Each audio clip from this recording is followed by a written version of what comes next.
Morning বন্ধুরা, আমি এসে গেছি আমার বাংলা ব্লগ চ্যানেল জোয়ার ভাটার সংসার নিয়ে। আমি পারমিতা। আশা করছি তোমরা সবাই খুব খুব খুব ভালো আছো, সুস্থ আছো, অলওয়েজ হ্যাপি আছো আর হাসি খুশি আছো। আজকে হচ্ছে 13ই জুলাই, শনিবার। আর আজকে আবার একটা নতুন দিন, নতুন সকাল।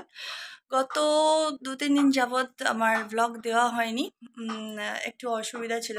মানে ওই যে তোমরা তো জানোই আমার শরীরটা মাঝে মধ্যেই আমার সাথে বেইমানি করে। তারপরে একটু ব্যস্তও ছিলাম, সেই জন্য যাওয়া হয়নি। তারপর ছেলের স্কুলেতে একটু প্রবলেম হয়েছিল, একটা মিসআন্ডারস্ট্যান্ডিং, সেটা সলভ করতে স্কুলে যাওয়া, সেই সব নিয়েই একটু প্রবলেম হয়ে গেছিলো। ছেলের স্কুলে প্রবলেম হয়েছিল বলতে যেটা হয়েছিল সেটা হচ্ছে, ওই যে আমরা বড়রা মাঝে মাঝে ভাবি না, আমরা বড় মানে আমরা অনেক কিছু করতে পারি, কিন্তু এটা বুঝতে পারি না যে আমাদের সম্মানটা কিন্তু আমাদেরই রক্ষা করতে হয় ছোটদের কাছে, না হলে ছোটদের থেকে সম্মান আশা করা যায় না। তো এই ধরনেরই সামান্য একটু ভুল করে ফেলেছিলেন ওদের ক্লাস টিচার। সেটা হচ্ছে, ও গত শনিবারে তোমাদের ব্লগেতে দেখিয়েছিলাম যে ওর শরীরটা ভালো ছিল না। লাস্ট যে ব্লগটা করেছিলাম আমি, সেটাতেই দেখানো হয়েছিল। ও যার জন্য স্কুল কামাই করেছিল গত শনিবার, না গত শুক্রবার আই থিঙ্ক। হ্যাঁ। তো এবার সেদিনকে ছিল ওদের একটা প্রজেক্ট জমা দেওয়ার ডেট, যেটা কিনা ও সত্যি কথা বলতে ভুলে গেছিল। আর আমিও তো একদম ভুলে গেছিলাম, কারণ কি আমি নিজেই ওকে মোবাইল চেক করে করে ডেট দেখে দেখে, ও ভুলে গেলেও আমি জোর মানে বুকে ঝোঁকে ব্যাগের ভিতর সব ঢুকিয়ে দিই বই গোছানোর সময়। তো আমারও একদম খেয়াল ছিল না, ওরও খেয়াল ছিল না। এবার ওর শরীরটা যেহেতু খারাপ ছিল, সকাল থেকে চোখ চলচল, অলরেডি ও জ্বরে ভুগছে এখনো, মানে সেই এটা না। তারপরে আসলো ঠিকঠাকভাবে। তো এই হচ্ছে কথা। তো এবার পরের দিন যখন ও শুক্রবার অ্যাবসেন্ট হয়েছিল, শনি রবিবারের পর সোমবার যখন স্কুলে যায়, ও সেদিনকেও এসিপিডব্লিউ ফাইলটা ও অ্যাকচুয়ালি তো ভুলে গেছে যে 5 জুলাই ওটার ছিল, সাবমিশনের ডেট ছিল। তো এবার যেতে তখন বলেছে যে ঠিক আছে, তুই একটা কাজ করবি, কালকে অ্যাকচুয়ালি যার সাবজেক্ট যে নেবে সে বলেছে কালকে নিয়ে আসবি, আমি জমা নিয়ে নেবো। আর ওদের ক্লাস টিচারকে যেহেতু ওই স্যার বুঝতে পারেননি, বলেছিলেন যে এরকম প্র্যাকটিস তো এখনো পর্যন্ত জমা দেয়নি। তো ওই স্যার কি করেছেন, একটু বেশি মাস্টারি দেখাতে গিয়ে ওকে বলেছে যে একটা বড় ধরনের সেন্টেন্স দিয়েছে, দিয়ে বলেছে যে এরকম তোকে এটা 1000 বার লিখতে হবে। এবং তারপরে ওকে এটাও বলে যে ঠিক আছে চল, রথযাত্রা গেছে যেহেতু গতকাল, তোকে 50% ডিসকাউন্ট দিচ্ছি, তুই 500 বার লিখবি। তো রীতিমতন বাড়িতে আসে, এসে সেটা লেখার চেষ্টাও করতে যায় রাত্রিবেলা, কিন্তু ওর পড়া ছিল। এবার একটা অত বড় সেন্টেন্সকে যদি 500 বারও লেখে একটা আইসিএসসি বোর্ডের স্টুডেন্ট, তার কতটা সময় ওয়েস্ট হচ্ছে, তাই নয় কি? তো সেই হিসাবে ওকে আমি বারণ করি যে না, তোকে কিছু লিখতে হবে না। যদি স্যার কিছু বলেন, আমার মনে হচ্ছে স্যার মজা করেছে তোর সাথে, তুই তাহলে আমাকে বলবি, আমি গিয়ে কথা বলবো ওনার সাথে, আর নাহলে আমাকে ডাকতে বলবি। ওরও পরের দিন যায় এবং ওকে দিয়ে স্যার 170 বার জিনিসটাকে লেখায় এবং প্লাস গার্জেন কল করে। এবার আমি যখন যাই, গিয়ে ব্যাপারটা নিয়ে ধরি, তখন এক তো হচ্ছে ওই কথাটা নিয়ে প্রথমে কিছু তুললই না, এমনি নর্মাল জেনারেল মিটিং করলো। কারণ শুধু আমাকে নয়, আমি গিয়ে দেখলাম আরও 5-6 জনকে ওই দিনকে গার্জেন কল করা হয়েছে। অ্যাকচুয়ালি ওটা গার্জেন কল নয়, ওটা ছিল পিটিএম। ঠিক আছে, যেহেতু সামনে সিলেকশন এক্সাম আছে ওদের, তো সেই হিসাবে পিটিএম চলেছে। এবার সেখানে জেনারেল যেরকম কথা, যে একটু ভালো করে দেখুন, পারবে ওরা, ভালো স্টুডেন্ট, একটু ঠিকভাবে গাইড করুন, হয়ে যাবে, আপনারা একটু আমাদের সাথে মানে কোঅপারেশন করুন, তাহলে ওরা করবে বাড়িতে, আপনারাও যদি একটু সময়। বা সেটুকু বলে লাস্টে ওই কথাটা তুলেছিল। এবং ওই কথাটা তোলার পর যে আমি মানে ওটা বেশ একটু করে রুটভাবে বলি ব্যাপারটা, তখন উনি বুঝতে পারেন, এবং উনি অ্যাকচুয়ালি আগের দিন থেকেই বুঝতে পেরেছেন। কারণ কি, প্রত্যেকটা স্কুলের টিচার ওনার উপর অফেন্ডেড হয়েছিল ওই কাজটার জন্য। কারণ ও 3টে ক্লাস নষ্ট করে, টিফিন পিরিয়ড নষ্ট করে ব্যাপারটাকে লিখেছে। 500 বার একটা অত বড় সেন্টেন্সকে লেখা তো মুখের কথা নয়। তো সেটা ম্যাক্সিমাম টিচাররা দেখেছিল। তো সেই হিসাবে কি হয়, প্রত্যেকটা টিচার ওই স্যারের ওপরে অফেন্ডেড হয়, এবং পরে আশা করছি ওনার সাথে ওই ব্যাপার নিয়ে ওদের কোঅর্ডিনেটর এবং অন্যান্য টিচাররা হয়তো কথা বলায় উনি ওটাকে রিয়েলাইজ করেছিলেন যে উনি ওটা ভুল করেছেন। এবং আমাকে বলার পরে আমিও যখন বেশ একটু মেজাজেই ওনার সাথে কথা বলি, যে আমি তো জাস্ট আশ্চর্য হয়ে গেছিলাম, আমি বিশ্বাসই করিনি যে আপনি একজন মানে স্যার হয়ে এ ধরনের একটা স্টুডেন্টকে একটা এ ধরনের কথা বলতে পারেন বা কাজ করাতে পারেন। আমি তো ভেবেছিলাম আপনি মজা করেছেন, আপনার যেটা সিরিয়াসলি ছিল আমি সেটা মানে আইডিয়াই করতে পারিনি। এবার বলার পর উনি যখন বুঝতে পেরেছেন যে না আমিও রেগে গেছি ব্যাপারটা নিয়ে, ওটা নিয়ে এখন যদি বেশি কথা হয় একটা চেঁচামেচি হবে, আরও গার্জিয়ানরা আছে তারাও অবজেকশন করবে, উনি জাস্ট সঙ্গে সঙ্গে কথাটাকে উড়িয়ে দেন। তো যাই হোক, এই হচ্ছে ঘটনা। এইসবের জন্য একটু কয়েকদিন ছিল। তারপরে আরও নানান রকমের সাংসারিক ঝামেলা হ্যান ত্যান। তো 3-4 দিন আমি এই কারণেই ব্লগ দিতে পারিনি। ওকে, তো চলো আজকে আবার একটা নতুন দিন, নতুন সকাল, আর আজকে থেকে শুরু করা যাক আবার একটা নতুন দিন। আর আশা করি ভগবানের আশীর্বাদে তোমাদের আমার সবারই দিনটা ভালো যাবে। তো চলো আমার বকবক আজকে এখান থেকে শুরু করা যাক। আর আজকে হচ্ছে সঞ্জু বাবা ইস বোতরি সরি ওর খাওয়া হয়ে গেছে, ওরা এখন খাবে বলে ওকে ঢুকিয়ে দিল, তাহলে দুষ্টুমি করবে। তো ওরা এখন ব্রেকফাস্ট করবে, পাউরুটি চা এসব, কিন্তু আমি আজকে খাবো না। তার কারণ কি, গত মঙ্গল আর আজকে শনিবার, এই দুদিন বিপত্তারিণীর বার ছিল, মানে আছে। গত মঙ্গলবারটা তো ওর স্কুল ছিল বলে আমি করিনি, কারণ আমি এখন সত্যি কথা বলতে কি, উপোস করলে আমার খুব কষ্ট হয়, কিন্তু কিছু কিছু ব্রত আছে যেগুলো না করলেও মনটা শান্তি পায় না। তো সেই জন্য আজকের আমি করব। আজকে স্যাটারডে আছে, আজকে লাস্ট বিপত্তারিণীর বার। তো সেই জন্য আমি এখন আর কিছু খাবো না। আমি এই আমার ঘরটার সব মোছা ওই দিকটা কমপ্লিট, ওদের খাওয়া হয়ে গেলে ফ্লাফিকে বার করে এই ঘরটা আর বারান্দাটা মুছলে আমার হয়ে যাবে। তারপরে একটু টুকটাক তিনটে মানে ছোটোখাটো, যেমন দুপুরের আমি খাবো, ওরা একটু টুকটাক খাবে, একটু ঘুগনি বানাবো, একটু ছেলে খাবে ডাল সেদ্ধ আলু সেদ্ধ, এগুলো করে টোরে রেখে গেলে কি হয়, রোদ থেকে এসে আর কষ্ট হয় না। তো আর আমি কোথাও থেকে এসে না বড্ড হাঁপিয়ে যাই, এসে আমাকে ওই লুচি ভাজতে হবে, কারণ আজকে তো কি হয়েছে, 13টা না 14টা লুচি করতে হবে। ওগুলো যাই হোক, আমি জেনে নিচ্ছি আমার মাকে ফোন করে কি, এখন তো ইউটিউব আছে, এখানে গুগলস আছে, সব কিছু থেকেই জানা যায়। ওকে, তো চলো এই হচ্ছে ব্যাপার, আমি বাকি কাজ সেরে নিই, ওরা খেয়ে নিই, খেয়ে নিলে চায়ে চিনি দেয়নি, ওই জন্য গোগা এসছে চায়ে চিনি দিতে আবাব করছে। আচ্ছা, তো চলো তা সব সেরে টেরে নিই তাড়াতাড়ি, আর নিয়ে আমি, ওরা এই সময় খাক, আমি গিয়ে ঘুগনির কড়াইটা সেদ্ধ বসিয়ে দিই, ওদিকে ডাল আলু সেদ্ধটাও বসিয়ে দিই। তারপরে ঘুগনির কড়াই সেদ্ধ হয়ে গেলে ফ্লাফি চিকেনটা সেদ্ধ করে দিয়ে দেবো, যত ওরা কাজ সেরে রেখে দেওয়া যায়। তারপরে স্নান টান সেরে রেডি হয়ে নেবো। ওকে, তো সঙ্গে থাকো, দেখতে থাকো, দেখা যাক সারাদিন আর কী কী শেয়ার করে উঠতে পারি। তো আমার সমস্ত কাজবাজ সারা হয়ে গেছে, আর যা যা বসানোর ছিল সেগুলোও সমস্ত কিছু বসিয়ে দিয়েছি। এবার শুধু ঠাকুরের বাসনটা দেবো ধুয়ে, আর স্নান করতে যাব। তো দাঁড়া, তোমাদেরকে দেখাই একটু। আপনি চিকেনটা বসিয়ে দিয়েছি, সেদ্ধ হবে, অল্প একটু হলুদ দিয়ে ওর চিকেনটা সেদ্ধ করি। আর হচ্ছে এখানে ছেলের মুগের ডাল সেদ্ধ হচ্ছে, আলু সেদ্ধ আর মুগের ডাল সেদ্ধ। আর এখানে হচ্ছে ঘুগনি।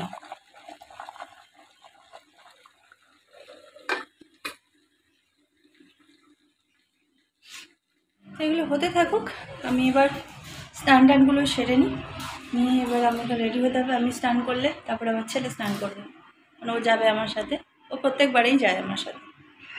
আমি যার জন্য শনিবার দেখে করি, ওর স্কুলটা ছুটি থাকে, ও একটু যেতে পারে আমার সাথে মন্দিরে।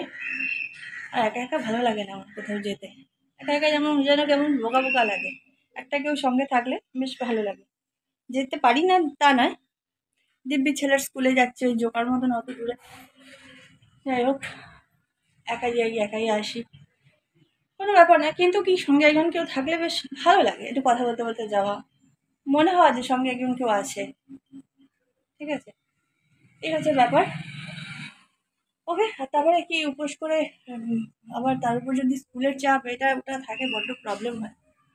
এই আজকে করলাম, কালকের দিনটাও অত ছুটোফাটা করতে হবে না, পরশু থেকে স্কুল হয়ে যাবে ম্যানেজ।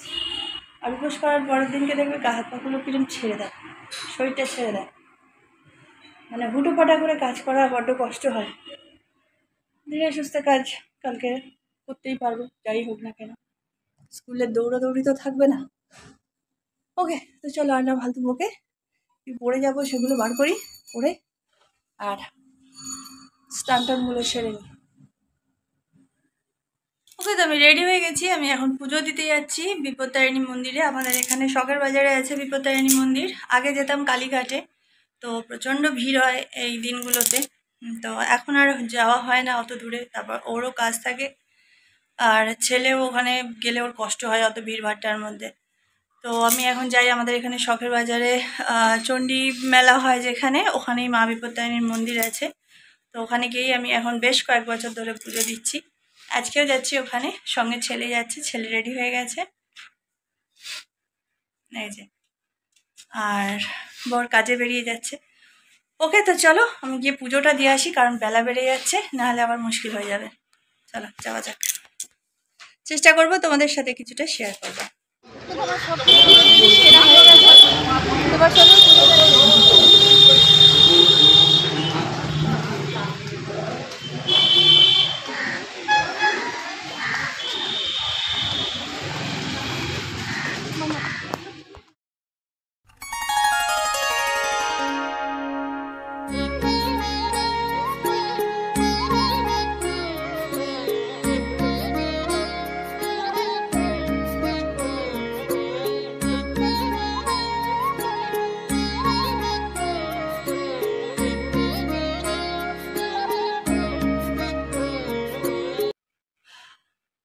তো পুজো দিয়ে ফিরলাম।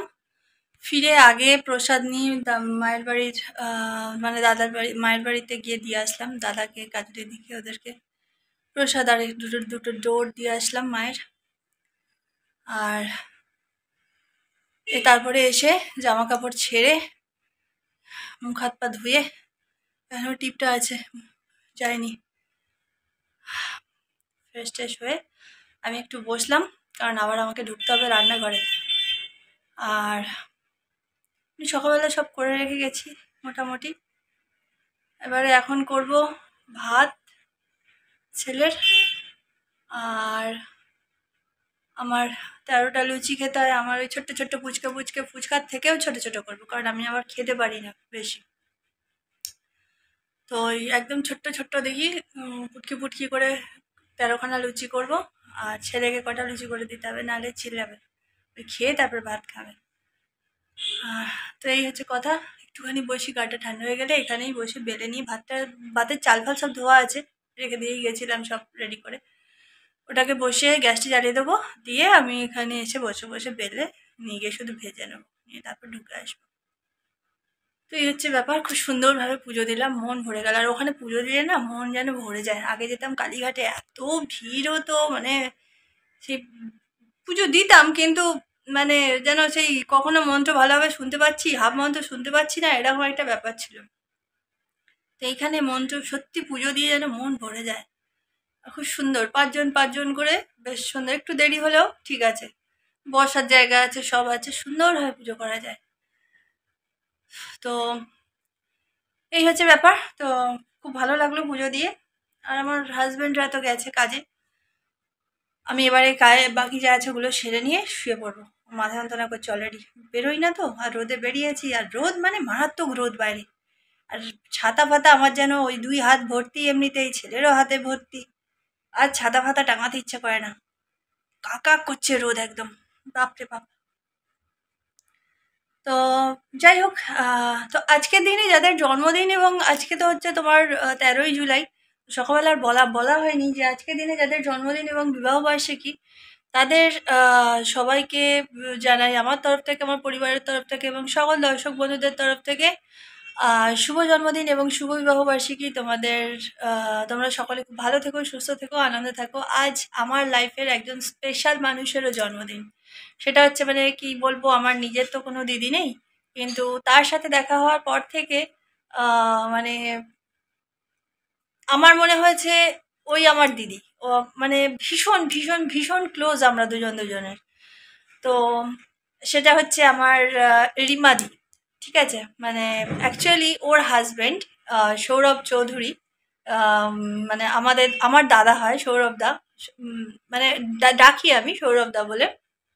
তো উনি হচ্ছেন একজন আর্ট ডিরেক্টর। তো ওর সাথে আমার হাজব্যান্ড কাজ করতো, সেই হিসাবে আলাপ হয়। কিন্তু আলাপ হওয়ার পর আমরা এতটা মানে একে অপরের ক্লোজ হয়ে যাই, মানে কেউ বুঝতে পারি না কখনোই যে কেউ আমরা নিজেদের নয়। মানে ওরাও আমাদেরকে এতটাই ভালোবাসে, ওদের পুরো ফ্যামিলি, মানে সৌরভদার মা, সৌরভদার বোন, আর রিমাদির তো তুলনা হয় না, ও তো মাটির মানুষ। মানে রিমাদি হচ্ছে সৌরভদার বউ, কিন্তু বৌদি নয়, আমরা ওকে রিমাদি ডাকি। আর ওর একটা মেয়ে আছে, ও হচ্ছে বড় সোনা, আর আমার ছেলে হচ্ছে ছোট সোনা। আর আমার ছেলে করে ডাকে বোঝো বলে। তো যাই হোক, ওই রিমাদির আজকে জন্মদিন। তো রিমাদি, আমি জানি না তুমি আমার ব্লগ দেখো কি না, বাট যদি দেখো তো অলরেডি আমি সকালবেলা হোয়াটসঅ্যাপে ফেসবুকে উইশ করেছি। এমনকি আমি যে এখন গেছিলাম পুজো দিতে, পুজো দিয়ে ফেরার সময়ও রিমাদির সাথে আমার দেখা হয়েছে। অনেকক্ষণ দুজনে মিলে গল্প করলাম, খুব ভালো লাগলো অনেকদিন পর দেখা হতে। খুব বললাম আমাদের বাড়িতে আসতে, বলেছে, আমাকে বলেছে যে আসবে। দেখা যাক, আমিও ওয়েটিং মুডে আছি কবে আসবে। বাই দ্য ওয়ে, তুমি যদি দেখো তো তোমাকে এখানেও আমি জানিয়ে দিচ্ছি শুভ জন্মদিন রিমাদি। তুমি খুব ভালো থেকো, সুস্থ থাকো, আর একদম এই রকমই মিষ্টি থেকো, হাসি খুশি থেকো। কোনো দুঃখ, কোনো মানে কষ্ট যেন তোমাকে ছুঁতে না পারে। ঠাকুরের কাছে এটাই প্রার্থনা করি। এটুকু ছাড়া আর কি করতে পারি বলো? আমিও একটা সাধারণ মানুষ। ভগবানকে, মা বিপত্তারিণীকে, আমার ঘরের মাকে, সবাইকে বলবো তোমাকে খুব ভালো রাখো গো, তুমি খুব মিষ্টি। যাই হোক, তো চলো আজকে ব্লগটা এখানে আমার মাথা খারাপ হয়ে গেছে গরমে, বুঝতে পারছি, এখানেই শেষ করে দিচ্ছি আমি সব। ওকে, চলো সঙ্গে থাকো, দেখতে থাকো, দেখা যাক সারাদিন আর ঠিক কি কি তোমাদের সাথে শেয়ার করে উঠতে পারি। আর আপাতত এখন রান্না বান্না করে ফেলি।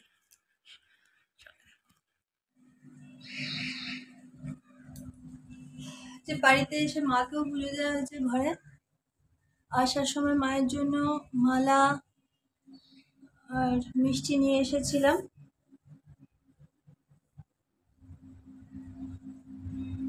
এসে ছেলে স্নান করেই গেছিল, এসে জামা কাপড় ছেড়ে আরেকবার হাত পা ধুয়ে নিয়ে, শুধু মায়ের জন্য না, গুরুদেবের জন্যও নিয়ে এসেছি। ভোলেনাথের জন্য একটা আকন্দ পেয়েছিলাম, নিয়ে এসেছি। আর জবা ফুলগুলো তো গোগা দিয়ে গেছে সকালে।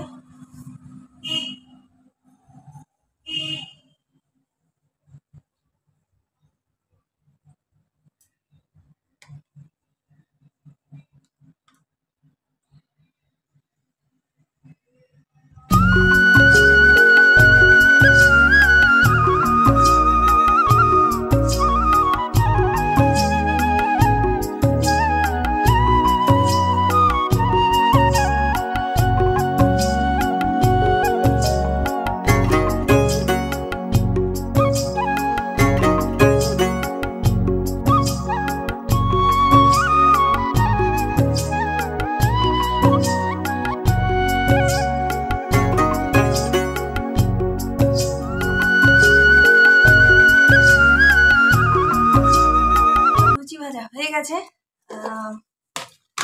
এই হচ্ছে পুচকে বানা, একদম ফুচকা স্টাইলে 13খানা লুচি। এটা হচ্ছে আমার। আর না, দেখাচ্ছি।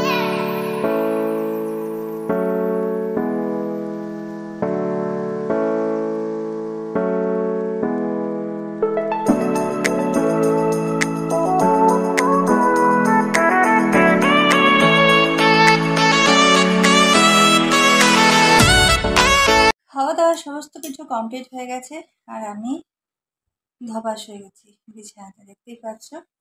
আর ছেলে ওই 6টা লুচি খেয়ে আপাতত এখন পেট ভরা আছে। ভাত উপর দিয়ে দিয়েছি, আর ফ্লাফিকে ভাত দিয়ে দিয়েছি। ও ভাত খাচ্ছে। আর চিকেন সেদ্ধ করে টোরে রেখে দিয়ে গেছিলাম। আর কালকের কিছুটা ভাত আর ছিল। আর আজকের ভাত উপর করার আগে হাঁড়ি থেকে গরম ভাত একটু তুলে দিয়ে একেবারে আর পারছি না যেতে, একেবারে দিয়ে ওকে খেতে দিয়ে দিয়েছি। ওর ছেলে গিয়ে পরিষ্কার করে দেবে, আমি এবার একটু শোবো। আর ও অলরেডি পড়ছে, বিকেলে আবার ওর ম্যাম আসবে।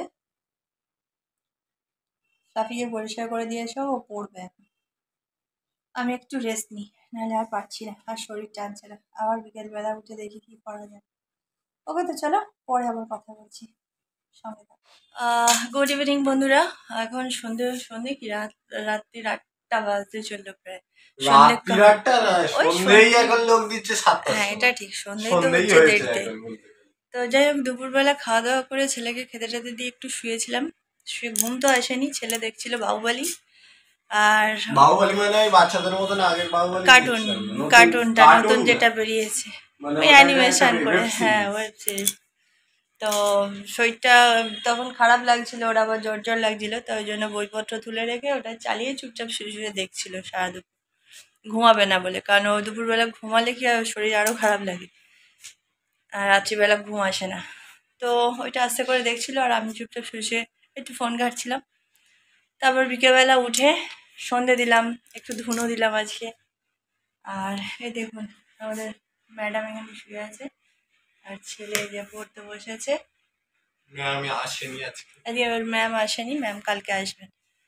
তো আর আমার হাজব্যান্ড এই জাস্ট কাজ থেকে ফিরলো, এখনো উপরেও ওঠেনি, নিচে কোম্পানিতে আছে সবাই। তো মিস্ত্রিদের দুজন রাস্তা থেকেই বাড়ি চলে গেছে বলে ওরা ডোরার প্রসাদ পেলো না, ওরা কালকে সকালে এসে একদিকে ভালো ফ্রেশ ভাবে এসে যে পাবে। আর এরা আর দুজনকে দিয়ে পাঠিয়ে দিলাম আমার বরের হাত দিয়েই ডোরার প্রসাদ। তো এই হচ্ছে ব্যাপার। আর ওই টুকটাক দু একটা বাসন ফাসন ছিল, ওই সবগুলো সন্ধ্যা দেওয়ার পরে মেজে টেজে নিয়ে এবার দেখি রাত্রিবেলা আবার কি হয়, সেই জোগাড় জান্তি করতে হবে। ওকে, তো এই হচ্ছে ঘটনা, সঙ্গে থাকো, দেখতে থাকো। এখন বাজে ঘড়িতে প্রায় 9টা 20, আর গরমে প্রচণ্ড কষ্ট হচ্ছিল। আমি আজকে অ্যাকচুয়ালি অন্য সময় কি হয় বাইরের থেকে এসে না গা ধুই, আর আজকে গা ধুইনি, এমনি হাত পা মুখ ভালো করে ধুয়ে নিয়েছিলাম, গাটা ধুইনি, কারণ কি গলাটা খুসখুস করছে আর একটু যেন কেমন লাগছে, ম্যাজ ম্যাজ করছে শরীরটা, তারপর রোদ থেকে এসছি তো তো সেই জন্য আর গা ধুইনি। ভেবেছিলাম সন্ধেবেলা তো আবার সেই লুচি পাউডারটা করতে হবে, করে টোরে নিয়ে একেবারে গা ধুবো, কিন্তু বিকেলের পর থেকে যেন আমার গা হাত পায়ে এত চ্যাটচ্যাট করছে আর এমনই বিরক্তিকর লাগছে, অস্বস্তি হচ্ছিল প্রচণ্ড। তো এই জাস্ট গা পা ধুয়ে এত বিরক্ত লাগে না, রাস্তার ধারে ঘর হলে এই এক জ্বালাতন। তো আমার বর বললো যে তুমি গা ধুয়ে নাও, আমি তোমার আজকে বরঞ্চ তুমি বেলে দেবে বসে বসে, আমি ভেজে নেবো, তোমাকে আর ভাজতে হবে না। আমি বললাম তাহলে ঠিক আছে, কারণ আমি আর পাচ্ছিলাম না, আমার খুব অস্বস্তি হচ্ছিল, আর অলরেডি কিরম ঠান্ডা লেগে গেছে প্রচণ্ড পরিমাণে, গাটা না ধুলেও না। তো সেই জন্যই ধুয়ে ফ্রেশ হয়ে নিলাম। তো এবারে গরম গরম লুচি ভেজে ঘুগনি দিয়ে খেয়ে নেবো তিনজনেই, ময়দা মাখা আছে। ওকে, তো চলো আজকে আর বেশি বকবক। ও তার মধ্যে একটা কথা বলি, আমার এক ভাগ্নি আছে সম্পর্কে, তার নাম বনানী গাঙ্গুলি গুপ্তা, ওর বিয়ের পর বোধহয় এরকমই টাইটেল হয়েছে হয়তো। আমি ওর অ্যাকাউন্টের একটা স্ক্রিনশট নিয়ে রেখেছি, সেটা তোমাদের এখানে দেখো দেখিয়ে দিচ্ছি।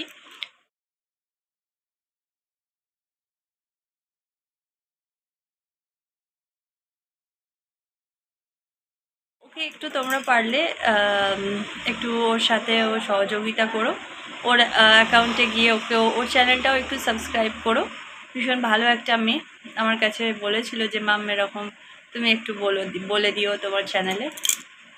তো আমার চ্যানেলও এমন কিছু বড় চ্যানেল নয়, খুবই ছোট চ্যানেল, সেইভাবে কিছুই হয়নি, কিছুই হয়নি।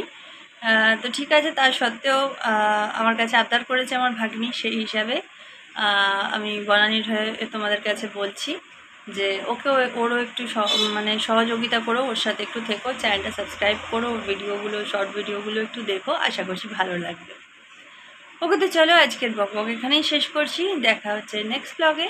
ততক্ষণের জন্য তোমরা সবাই খুব ভালো থেকো, সুস্থ থেকো এবং অলওয়েজ হাসি খুশি থেকো।